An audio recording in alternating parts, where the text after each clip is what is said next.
Yummy Bells, welcome back to my channel. Kung bago na kayo sa ating channel, please don't forget to like, subscribe, and click the notification bell para naman maging updated kayo sa mga ina-upload natin na video. By the way, ayan yung mga nanalo sa ating pag-giveaway. Palakpakan natin silang lahat, guys. Paano sumali? Andito sa ating screen. Sundin na mechanics para hindi maging invalid ang ating pagsali. So, ayan guys, yung ating FB page. Paki-follow na lang, reminders lang, pakisunod ang mechanics para hindi maging valid ang ating pagsali.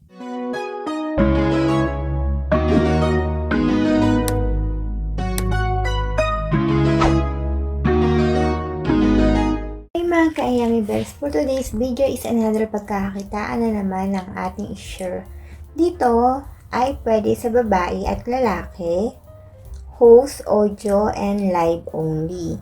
Pag bagong host ka for 7 days, 2K, valid for 1 hour daily. And then after 7 days, magiging 500 na lang siya, ay 1K, parang ganon. So, eto, kailangan may agency ka, although self-withdrawal naman siya. Kung wala kang agency, wala kang tasking. So, meron akong pwedeng i-recommend na agency sa inyo, pero kayo na bahala maghanap ng agency nyo. So, ulitin ko, ang minimum withdrawal dito is $10.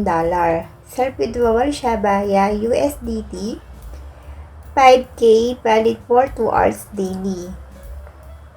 Ayan. So, kung may agency na kayo, makikita nyo kagad yung host center nyo. Ayan. Dito magpapa-oras ka lang sa sarili mong panel. Ayan yung host center mo. Dito mo makikita yung income mo. Cash withdraw, for example dyan. So, wala pa tayo. Kakasimula pa lang, di ba? Ayan. So, kung magpapa-oras ka at may agency ka na, makikita mo kagad tong room. Ayan yung room. Click mo lang yan. Ayan, eto. Magpapa-oras ka sa sarili mo room. Take a mic ka na.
Pag okay nakabay na yung sa host center, pwede ka na magpa-oras.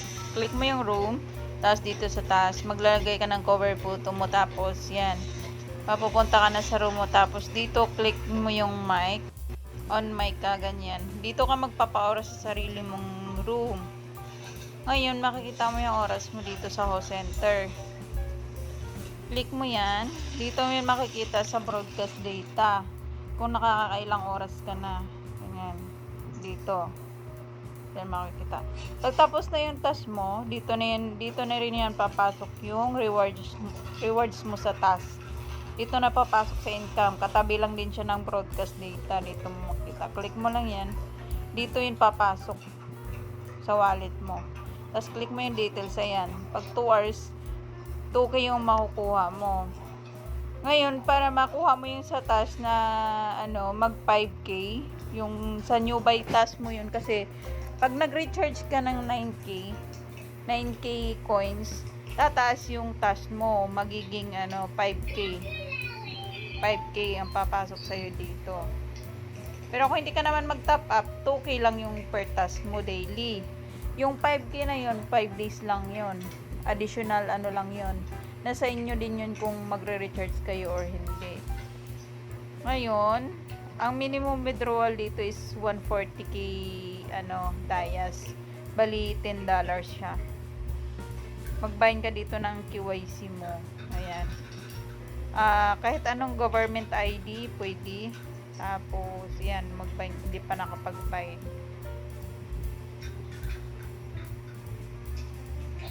Bank accounts. Yun. Ito yung payment method niya. Hanap ka ng category GCash, USDD, bank. Pag click mo yung GCash, ay, magpipill up ka muna dun sa KYC mo. Yan lang, kasi bago pa ngayon ang apps. Kaya mag-update pa rin to. Baka next week.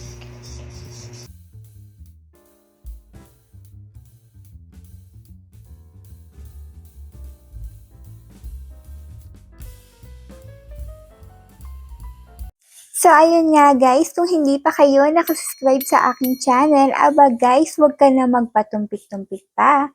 Mag-subscribe ka na para maging updated ka sa mga ina-upload ko na video.